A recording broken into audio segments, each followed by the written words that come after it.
Ele atendia por muitos nomes: o Homem Cinzento, o Lobisomem de Histeria, o Vampiro do Brooklyn. Mas foi com o Bicho-Papão que Albert Fish ficou eternizado na mente dos investigadores e nas páginas mais sombrias da criminologia. Com aparência frágil e jeito educado, ele enganava todos à sua volta, enquanto planejava crimes tão cruéis que até hoje desafiam a compreensão humana. Este não é um conto de terror, é a história real dos assassinos mais perturbadores de todos os tempos. Bem-vindo, intrépidos amigos. Meu nome é Danilo Távora, sou delegado de polícia e vocês estão na série Investigação Especial. Mas antes de continuar, façam inscrição, deem um like, compartilhem e permaneçam até o fim. Vocês não se arrependerão, eu prometo. Quem era Albert Fish? Seu nome de nascimento era Hamilton Howard Fish. Nascido em Washington no dia 19 de maio de 1970, sua família tinha um histórico marcado por distúrbios mentais, abrangendo tios, irmãos e até a sua própria mãe. Diante desse cenário, torna-se um pouco mais claro o motivo pelo qual a família abandonou Fish quando ainda era criança e acabou crescendo no orfanato, local que, segundo suas próprias palavras, era um ambiente marcado pela crueldade e tratamento desumano. Lá, era frequentemente agredido com violência, situação que qualquer adulto relataria com expressões de sofrimento. No entanto, para ele, ainda criança, o impacto foi muito mais profundo e distorcido. De acordo com o próprio Fish, com o tempo passou a associar esse tipo de violência a uma sensação de prazer. A repetição dos maus tratos despertou nele uma vontade inquietante de viver tudo aquilo novamente. Testemunhou também outras crianças no local sendo submetidas a situações que nenhum ser humano, muito menos inocentes, deveriam experimentar. Aos 12 anos, sua mãe, então viúva e com emprego no serviço público, conseguiu retirá-la do orfanato. Durante o período em que esteve lá, recebeu pouca educação formal, aprendendo mais através do serviço braçal do que por meios intelectuais, o que teve impacto em seu desenvolvimento cognitivo e social. Por volta de 1890, ele teria se mudado para Nova York, e foi a partir desse momento que, segundo seus relatos, começou a viver como um trabalhador do sexo. Foi também nesse período que passou a atacar crianças, aproveitando-se da sua aparência inofensiva para se aproximar das vítimas. Ele as convencia a afastar-se de casa e, uma vez isoladas, submetia-as a formas de torturas impensáveis. Com o passar do tempo, os métodos utilizados tornaram-se ainda mais cruéis. Como se não bastasse os atos de agressão física e sexual, ele começou a tirar a vida das suas vítimas e, numa escala de horror, passou a consumir a sua carne. Mas o pior ainda estava por acontecer. Alguém poderia imaginar que um indivíduo com esse histórico poderia algum dia tornar-se pai? Parece inacreditável. E ainda assim, foi o que aconteceu. Em 1898, aos 30 anos, ele se casou e teve seus filhos com sua esposa. Após quase 2 décadas, em 1917, ela o abandonou, fugindo com outro homem. Foi após isso que seus próprios filhos passaram a sofrer os comportamentos desviantes do pai. Ele os forçava a participar de jogos de natureza sadomasoquista, que envolvia objetos introduzidos com violência, provocando ferimentos. Além disso, relatos dão conta de que ele tinha um hábito de inserir agulhas em seu próprio corpo e nas crianças, demonstrando uma predileção por dor e sofrimento, tanto físico quanto psicológico. Após o término do seu casamento, ele passou a escrever para mulheres que anunciavam nos classificados jornais. Nas cartas, descrevia em detalhes as fantasias sexuais que gostaria de realizar com elas. Considerando o perfil que já se desenhou até aqui, é possível imaginar o quão perturbadoras eram essas mensagens. Nenhuma delas recebeu resposta, e o conteúdo, ainda que nunca tornado público em sua totalidade, foi utilizado como prova durante seu julgamento. Albert Fish trabalhou como pintor de casas, uma atividade que o levou a viajar por diversos estados norte-americanos. Há registros e indícios que apontam uma escolha deliberada nas localidades em que atuava. Segundo investigadores da época e estudiosos posteriormente, ele teria preferido áreas com maior concentração de população negra, uma vez que, infelizmente, os desaparecimentos de crianças afrodescendentes recebiam menos atenção das autoridades naquele período. Por isso, uma parte significativa das suas vítimas pertencia a esse grupo. Em 1928, um jovem de 18 anos chamado Edward Budd publicou um anúncio no jornal, expressando o desejo de encontrar um emprego para ajudar sua família financeiramente. Foi então que Fish, usando o nome falso de Frank Howard, alegando ser um fazendeiro do interior, entrou em contato com o rapaz. Ele visitou a casa dos Budd, onde foi recebido pela família e discutiu detalhes do suposto emprego, prometendo um salário generoso, o que fez com que os pais vissem aquela oportunidade como uma bênção. Uma semana depois, em 4 de junho, o falso Howard retornou à casa dos Budd, trouxe presentes para as crianças, sentou-se à mesa com a família para almoçar e agiu com extrema cordialidade, como se quisesse fazer parte daquele núcleo.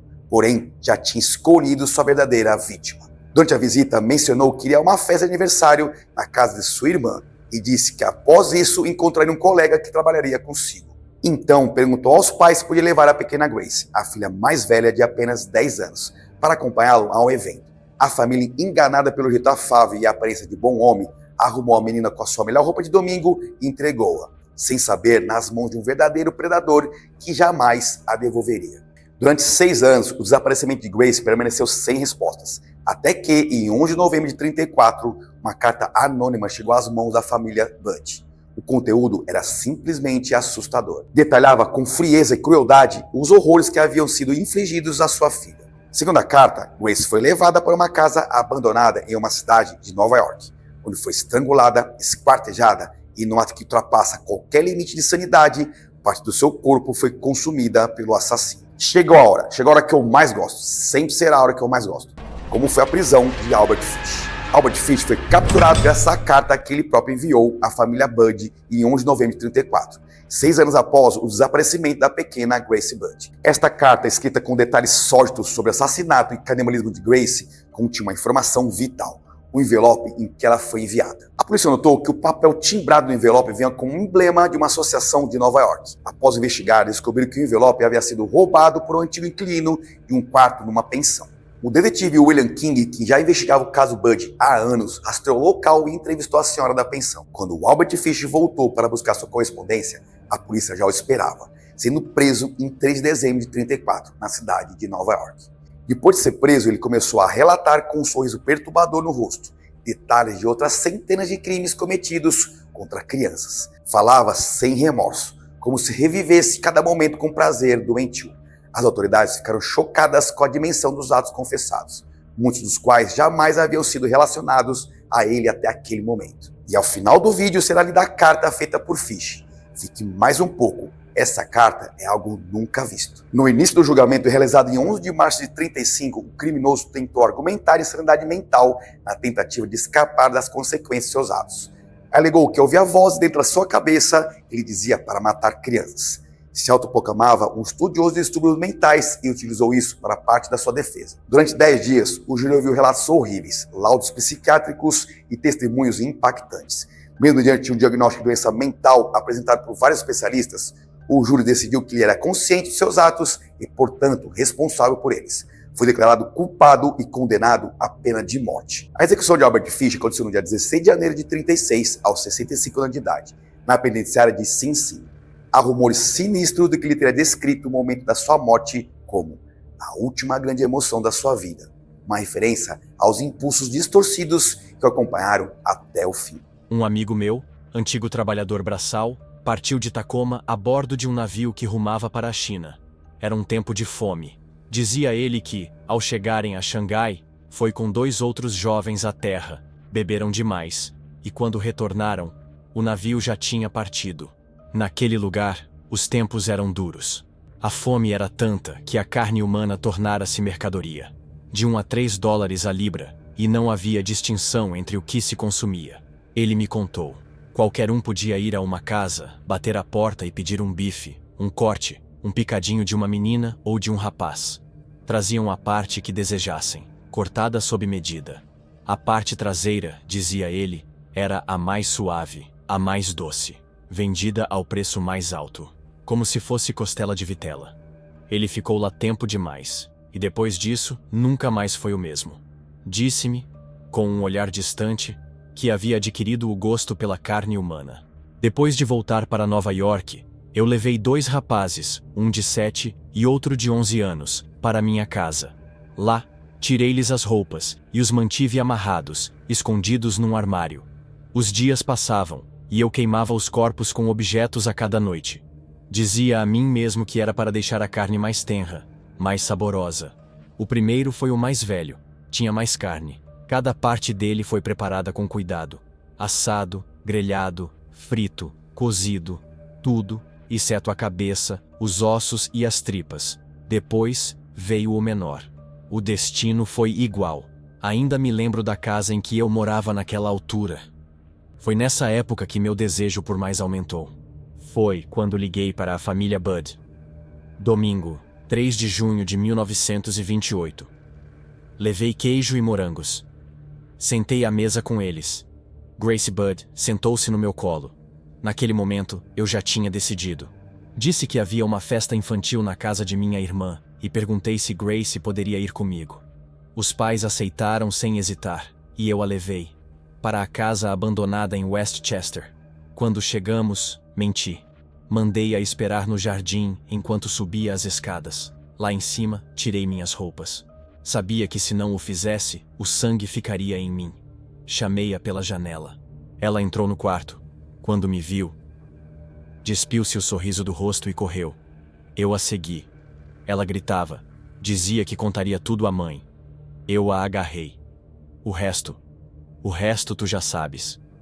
Sim, levei partes do corpo. Cozinhei-as. Comi. Demorei 9 dias. Eu nunca a violei, embora tivesse oportunidade, mas disse a mim mesmo que não o faria. Contudo, as investigações na época indicaram fortes indícios de que Albert Fish mentiu quanto à negação do abuso sexual. A carta foi vista como parte de uma tendência à distorção da verdade e à exibição doentia dos seus crimes. Esse relato, embora horrível, é importante no ponto de vista documental por ilustrar o nível de perversão mental de Fish. Não há evidências históricas concretas que comprovem que esse episódio de fome generalizada na China envolvendo venda de crianças tenha acontecido da forma como ele descreveu.